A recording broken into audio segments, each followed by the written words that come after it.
once again, I'm Gary Learned. I'm the president of Superior Officers Association.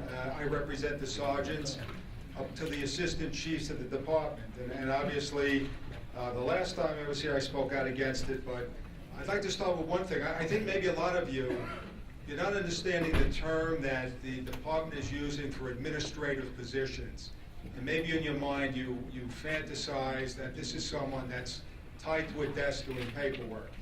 Precinct commanders, officers, as Jimmy said, we call them administrative ranks, but they are in charge of delivering to you, the community members, the resources that you need to accomplish the goals that you have given them. Lower crime, you have quality of life issues. They don't sit behind their desk all day. They spend a little bit of time behind their desk. They're out with the community, they're out running around the precinct, they're over at headquarters with other commanding officers. So this notion that these are desk people is really not accurate. The same with a desk officer.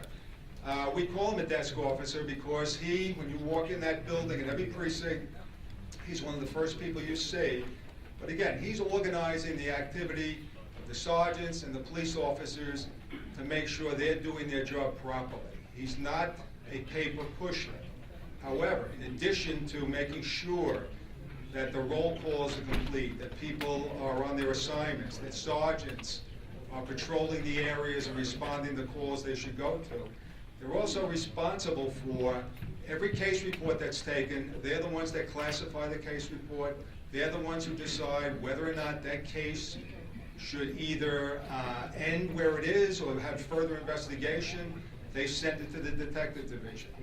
Any arrest that comes in the building, it's the desk officer who is the one who determines the charges. He'll sit down with the detectives in many of these cases and discuss what the charge should be. He's signing all the court informations that go to court. He has to sign them. So this notion that this is an administrative spot, and now you can take a desk officer from the 7th and a desk officer from the 1st and get rid of one of those positions and not think that the process is going to slow down. There's no way that it can't slow down. And the other idea, this notion of these, you talked about math and not understanding the math. It's very hard to understand the Nassau County math lately. I'll give you an example of that. One of the things that we're doing is each precinct has a detective squad, a detective lieutenant, and there's 3 detective sergeants that are working in each squad. There should be 4. It takes 4 to have complete coverage. But we negotiated a deal with the county a while ago where the 2 detective squads on the same radio band would now share their work schedules with each other so that the 4 squads would always be covered. Sometimes would have to be covered by a supervisor from the adjoining radio band detective squad. So you had, in let's say the 3rd and the 6th, you had 2 lieutenants, 2 detective lieutenants, 6 detective sergeants. The combined 3rd and the 6th will have 1 detective lieutenant, that's 1 lieutenant less, 4 detective sergeants, that's 2 detective sergeants less, and the math they're telling you today is you'll actually have better coverage. I've heard that a few times in relationship to this situation, that you're now going to have better coverage in the detective squad with 3 less people. Now, again, that's the math. I don't understand how that calculates. The same thing with these police officers that work in the precinct. Now, I saw again, I love to read the quotes by the county executive spokesman because they're very interesting to try to ascertain where his comments are coming from, that these police officers in the precincts that assist the desk officer by union contract, I think his last article was, by union contract, they're prohibited from helping the public. That somehow some of you would believe that there's a clause in a contract that says police officers may not help the public. Well, they do help the public. Their whole job is to help the public. They assist the desk officer with his duties. They assist with arrest processing.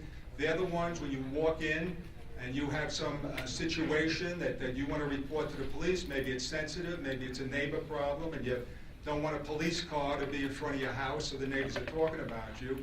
They're the ones that interview you. They're the ones that make recommendations to the desk officer whether or not this thing should be investigated or not. They're the ones who bring you, the complainant, up to the detective division. So this notion that they're in a, I think he referred to them as a back room, and I think if you know a lot of times they sit behind the desk officer. I guess that's the back room he's talking about. In half the precincts, they're visible to the public. They're not in the back room. And so this notion that those people that are in these precincts are purely just administrative people is really not true. The 4 minutes have expired. Thanks. The other thing I'll mention, again, if you have this concern for administrative coverage, and again, we did just hire 2 new assistant commissioners at a time when you're all looking to save money. Let me just hit on one other issue that just seemed to really be glossed over today. And I know that maybe Legislator Denenberg brought it up, and I was involved with this topic a number of years ago.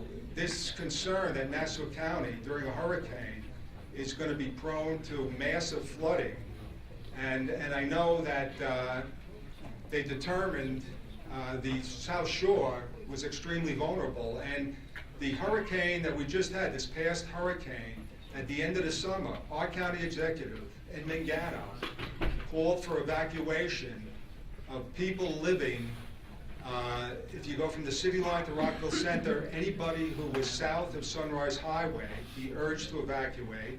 And then from Rockville Center to the Suffolk line, anybody that was south of Merrick Road, he urged to evacuate. The notion that if we're going to be forced with reducing precincts, and we're going to have to make a decision between the 4th and 5th precincts, and we're going to pick the 4th precinct to be the home when it is right in the middle of the flood zone, to me, is totally unsound in judgment. And the idea that we heard today that, well, if the hurricane's coming, we'll move the precinct back to where it used to be is utterly ridiculous. So I think what you're going to have to do is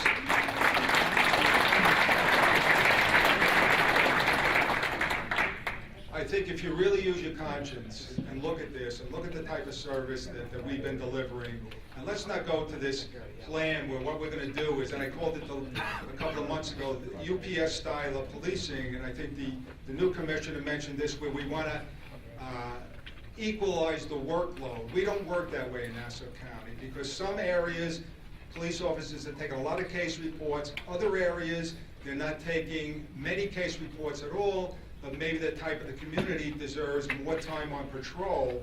We've been very successful allocating our resources specifically to the needs of the communities that we serve, not having an overall that's equalized the workload like a UPS truck so that each precinct has the same amount of activity. That's not how we got to be the safest county in the country. Thank you, and please vote.